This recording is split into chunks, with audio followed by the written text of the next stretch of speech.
बताओ यार, हमारे पास एमआर सर जैसे टीचर हो तब हम काहे डरेंगे बे। आपको देखो स्क्रीन फूटा हुआ दिख रहा है। हाँ, ये इन्हीं बैच के वैसे फूटा है 4 दिन पहले।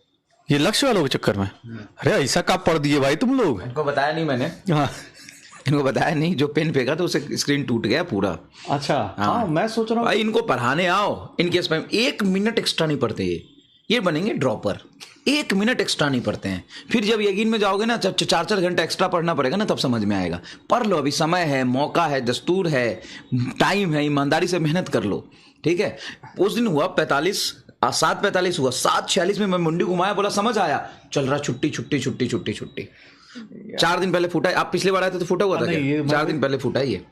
भाई सब कर क्या रहे हो यार, तुम्हारे लिए टीचर्स करा रहे भाई, ये बहुत इंपॉर्टेंट टॉपिक है रे ऑप्टिक्स। और यार तुम्हें अभी मैं एक ना यथार्थ, मैं इनको मिलवाता हूँ सर एक बच्चे से आज, मिलवा दो, ठीक है। इनको पता चलेगा भाई तुम क्या मिस कर रहे हो। तुम मतलब ऐसे बच्चे से मिलवा रहे हो जो तुम्हारी वाली गलती करके बैठा है। चलो आ जाओ, आ जाओ, आ जाओ यार। गलती तो नहीं, ये बच्चा है यथार्थ और ये महाराष्ट्र से आया हुआ है। और आज बहुत मतलब प्राउडली हम लोग बोल सकते कि भाई 2 साल सेक्रीफाइस करने के बाद ये T shirts IIT Jodhpur, AIIMS Bhopal एक साथ एक टाइम पर। और अभी हम लोग इसकी मेल आईडी पे देख रहे थे अलग अलग इंस्टीट्यूट्स के ऑफर्स कि यहाँ पर ज्वाइन कर लो, यहाँ पर आ जाओ बीटेक करने, एमबीबीएस करने। तो भैया ये बच्चे, और सर इसकी जर्नी एक बार तुम बताओ भाई, कहाँ से कैसे पढ़े हो, किस तरह से। ये 12th में ये ओके। बेसिकली मैं अर्जुना से नहीं पढ़ा, अर्जुना के टाइम पे मैं ऑफलाइन कोचिंग में था। फिर मैंने लक्ष्य बैच ली और लक्ष्य में पूरा 12th पढ़ा और लक्ष्य नीट। फिर लक्ष्य नीट करते करते 11th का मेरा बैकलॉग हो गया था, तो 11th बैकलॉग मैंने एमआर सर और यकीन 2.0 के जितनी फैकल्टी थे उनसे पढ़ा 11th पूरा। और फिर मैंने 2024 में मैंने नीट एग्ज़ाम दी first, but due to some reasons that I not get any college, then I take a drop. In that drop year I study at that time I take all groups, physics, chemistry, math and bio. उस time पे मैंने पूरा NEET का syllabus यकीन 2.0 से पढ़ा और JEE का प्रयास। वहाँ पे फिजिक्स में बता रहे तुम, कैसे फिजिक्स कैसे करा? हाँ, फिजिक्स का स्कोर कितना फिजिक्स में? 156। yes. ये इतने टफ पेपर में कैसे आया, मतलब इनको बताओ, ज्ञान दो थोड़ा। वन एंड मेन रीजन हमारा सर। नहीं तो तुम ट्रिक क्या बता रहे थे, बिट मतलब वाला क्या ट्रिक जो सर क्लास में क्वेश्चन कराते, ये मत सोचो कि वो as it is copy paste आएंगे, क्योंकि कुछ ना कुछ तो मॉडिफाई होगा, क्योंकि paper national testing agency NTA बना रही। Not all but some questions will be tricky. So उसके लिए पेपर क्लासरूम में से आएगा, बट कुछ क्वेश्चंस बिट वाइज आएंगे। इफ हमारे सर ने पूरा क्वेश्चन लिखा 3-4 लाइन का, उसको ट्राई करो कि बिट्स में सॉल्व करो। मीन्स हाफ क्वेश्चन, 2 क्वेश्चन खुद तैयार करो। हमारे सर खुद असाइनमेंट वगैरह देते और सर अपने से ज़्यादा सर मेहनत करते। तो ठीक है भाई वही नहीं, और आपके चलो तो अभी ठीक है। नीट तो नीट 2025 में रैंक क्या आई तुम्हारी, और उसमें जेई में रैंक क्या आया, और कॉलेज कौन सा मिला फाइनली, और तुमने छोड़ा कौन सा कॉलेज? नीट में ऑल इंडिया रैंक 1093 आई, जेई एडवांस में 4102 आई, और नीट में एम्स भोपाल मिल रहा था और वो मैंने छोड़ा क्योंकि मेरा इंटरेस्ट इंजीनियरिंग फील्ड में है। तो मैं अब आईआईटी जोधपुर में फर्स्ट ईयर में हूँ। और तुम्हारी जो कहानी है, जैसे लक्ष्य में तुमने कुछ गलतियां करी जिसके कारण तुम्हें ड्रॉप लेना पड़ा, तो अभी जो बच्चे पढ़ रहे लक्ष्य वाले, ठीक है ना, इनके लिए अगर इस टाइम पे, जैसे अभी क्या सितंबर अक्टूबर स्टार्ट हो गया ना, तो इस टाइम पर क्या करना चाहिए भाई तुम्हारे हिसाब से? क्योंकि देखो हम लोग हमेशा बोलते सर हमेशा बोल रहे, लेकिन बच्चों का होता है ना कि भाई बच्चा, तुम लोग अभी जस्ट 1 साल तुम इनसे सीनियर हो, तुम बता सकते हो अच्छे से कि इस टाइम पर क्या करना चाहिए, ठीक है, फिजिक्स में, केमिस्ट्री में, बॉटनी में, जूलॉजी में क्या करना चाहिए? बेसिकली स्टार्टिंग विथ फिजिक्स में जो सर पढ़ा रहे वो पूरा ध्यान लगा के और पूरा हार्डवर्क से करो पूरा। और ये मत सोचो कि मतलब टीचर पे ट्रस्ट करूं या ना करूं, एक चैप्टर पढ़ा फिर दूसरे चैप्टर के लिए दूसरा टीचर, ये बिल्कुल मत करो। सबसे बड़ी गलती एज अ फ्रेशर 12th लक्ष्य बैच का यही है। तो जो टीचर है उससे पूरा पढ़ो, और इफ 11th का बैकलॉग है तो साइड बाय साइड पढ़ो। ऐसे मत छोड़ो कि 1 महीने में 12th कर लूंगा, 1 महीने में 11th। ट्वेल्थ के साथ साथ पैरेलली खुद एक्स्ट्रा एफर्ट्स निकालो, क्योंकि एक बार लक्ष्य से मतलब आप नीट क्लियर हो गया तो फिर टेंशन नहीं, फिर पूरी लाइफ सेटल है। इफ बाय गॉड ग्रेस 1% नहीं हुआ तुम्हारा लक्ष्य, यकीन बैच में बहुत ज्यादा पढ़ना पड़ेगा। अभी तुम 1 घंटा पढ़ रहे हो तो वहाँ पे 4 घंटा पढ़ना पड़ेगा। वर्क प्रेशर और सेल्फ डाउट इतना ज्यादा आएगा कि सिलेक्शन होगा या नहीं होगा या नहीं।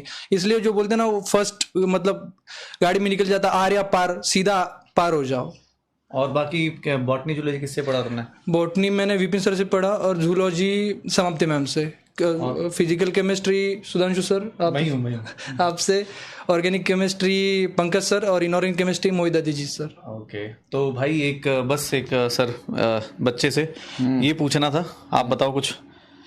नहीं यार, बढ़िया है। मतलब कई बार बच्चे जब स्क्रीन पर आते हैं ना, तो पहली बार आते हैं तो नर्वस हो जाते हैं। हाँ। तो ये खुल के अपनी बातें बता नहीं पाएंगे आपको, सारी बातें, बट ठीक है, अप एंड डाउन आता है। इससे सीखने वाली बात यही है कि यार नहीं हुआ पहली बार में, नहीं कर पाया पहली बार में, कोई बात नहीं। और रैंक इतना खराब नहीं था, इसका रैंक कुछ 38-40 हज़ार के आसपास था 2024 में, जब नीट का पेपर बहुत इजी आया था। तो 38-40 हज़ार के आसपास रैंक था ना भाई, 38-40 हज़ार के आसपास रैंक था। कोई छोटा कॉलेज जीएमसी मिल भी रहा था, लेकिन वो बहुत ही नया कॉलेज था, तो इसने नहीं लिया और अपने आप पे भरोसा किया, ट्रस्ट किया। और इनके पास फिजिक्स, केमिस्ट्री, मैथ और बायोलॉजी चारों सब्जेक्ट था। चारों को मैनेज करते हुए पढ़ाई किया भाई ने, और अच्छा हुआ, मतलब अच्छा परफॉर्म किया। पेपर भी इस बार का नीट का वैसा ही था जैसा सॉर्ट ऑफ जेई का होता है।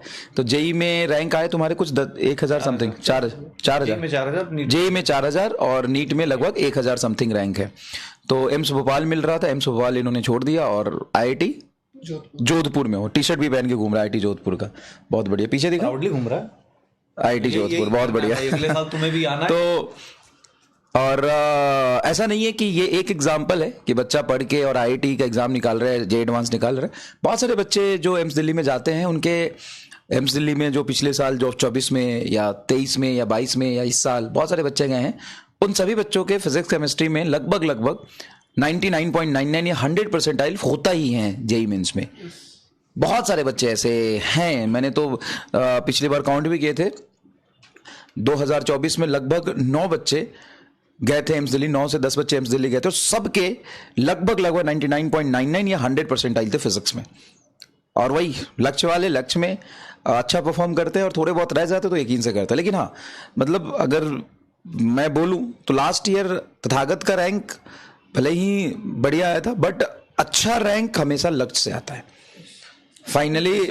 हाँ, प्रेशर नहीं है, फ्रेश माइंड होता है, मेहनत, सेल्फ डाउट नहीं आता, मेहनत करने का जज्बा रहता है कि हाँ ठीक है। और वो ना लिट को नहीं करता चीजों को, जो सामने आता है उसको करता है, कलम चलाता है, मेहनत करता है। मतलब ये फैक्ट है। मतलब ऐसा नहीं है कि बेकीन वाले देखेंगे बोलेंगे सर ऐसे कैसे बोल रहे हो, नहीं ऐसा नहीं है, ये सच है, ये फैक्ट है कि जो हाई क्वालिटी रैंक है ना, टॉप 100 में देखोगे तो 70 बच्चा 12th का होगा, 30 ही बच्चा ड्रॉपर होता है टॉप 100 में, या उससे भी कम 25 ही बच्चा टॉप 100 में होगा। हाँ, बल्क रिजल्ट, ज्यादा नंबर ऑफ सिलेक्शन ड्रॉपर से होते हैं, लेकिन हाई क्वालिटी रिजल्ट हमेशा लक्ष्य से आता है। तो अभी भी तुम्हारे पास मौका है।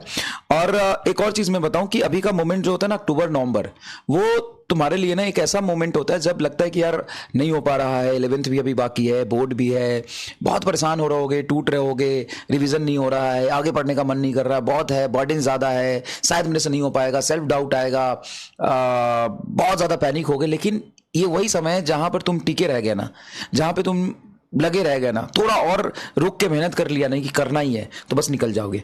ये हार्ड है ना, चीजें मुश्किल है, मुश्किल चीजें करने में सबको समस्या आ रही है। और यहाँ पे 99% बच्चे इस समय टूट जाते हैं, गिर जाते हैं, हार जाते हैं। लेकिन वही है जो 1-2% लगा रहेगा वो कर ले जाएगा। कोई रॉकेट साइंस नहीं है, हमारे जैसे तुम्हारे जैसे लोग ही करते हैं। ऐसा नहीं है कि इसके कुछ अलग से दुनिया से आया है, या फिर ये अलग टाइप का इंसान है, या इसके 4 पैर हैं, 2-3 हाथ है, ऐसा नहीं है। सिंपल नॉर्मल आदमी है। और वही चीज, सबसे बड़ी बात यह है कि वही चीज आएगा जो तुम क्लासरूम में पढ़ रहे हो, अलग से कुछ नहीं आएगा। आप पीवाई क्यों करते हो, जेई के सवाल कर लेते हो, मेंस के, नीट के सारे सवाल आपको दिख जाते हैं, वही चीजें आएंगी जो आप पढ़ रहे हो क्लास में। होता क्या है कि इतनी सारी चीजें हैं, 30 चैप्टर है, फिजिक्स केमिस्ट्री, फिजिक्स में 30 चैप्टर, बायोलॉजी में पता नहीं कितने 60 चैप्टर होंगे। जब फिजिक्स में 30 है, केमिस्ट्री में 30 है, तो बायोलॉजी में 11-12 मिला के 60 होंगे। तो जब नंबर ऑफ चैप्टर्स इतने ज्यादा है, टॉपिक इतने ज्यादा है कि चीजें पढ़नी बहुत ज्यादा है, लेकिन जो पढ़ोगे वही से चीजें आएगा और तुम कर सकते हो, ऐसा नहीं कि तुम नहीं कर सकते हो। हाँ, अभी अभी सबसे अच्छी बात क्या है ना तुम्हारे पास, सच बता रहा हूँ, 12th अभी तुम्हारा रनिंग टॉपिक है, तुम्हारे बोर्ड्स के लिए भी पढ़ना है तुम्हें। 11th तुम्हें देखो तुम्हारे सामने बच्चा बैठा हुआ है, तुम्हें पता है 11th तुम्हें रिवीजन करना है, तुम्हें लग रहा होगा कि नहीं कुछ नहीं आता होगा, बट रियलिटी है कि तुम कहीं से भी वन शॉट से सर का कोई लास्ट ईयर का हो, कहीं से भी वन शॉट भी पकड़ के बैठ जाओगे ना कि यार मुझे करना है। जैसे इसने बोला ना कि लास्ट में तुम्हें देखो ये साल जो है ना, इसी साल में अपना सिलेक्शन सिक्योर करना है। वो कैसे हो सकता है, क्योंकि अगले साल 2026 में सिर्फ और सिर्फ तुम्हें प्रैक्टिस करनी है, ये बात दिमाग में बिठा लो। 2026 में प्रैक्टिस करना है, बोर्ड्स देना है, नीट देना है, तो अभी सिंपल सा काम करना है कि भाई जितना हो सकता है मैं अभी 12th के साथ 11th का रिवीजन कर लूं। और मतलब हम लोग भी बैच में कराएंगे, बट एक होता है ना जैसे आपको अपना साइड निकालना पड़ेगा, आपका अपना 11th अपना कैसा रहा, तो ये चीज कोशिश करो 2025 में ही कम से कम पूरा सिलेबस खत्म कर लेना। ये एक प्रॉमिस कर लेना, आज 1 अक्टूबर है भाई, इससे ज्यादा शानदार दिन नहीं होगा, दशहरा का टाइम भी चल रहा है, दिवाली से पहले कुछ टारगेट ले लो। मतलब एक होता है ना कि यार इस तरह से मैं अपना टारगेट वाइज पढूं, और इसी साल 2025 के अंदर अभी 4 महीने, इन 4 महीने में 11th और 12th का सिलेबस एंड करो अच्छे से, और प्लस भैया 2026 में सिर्फ प्रैक्टिस करनी है, टेस्ट देना है, एकदम रिलैक्स मूड से आराम से सिलेक्शन लेके जा सकते हो। ठीक है ना, तो चलो भाई।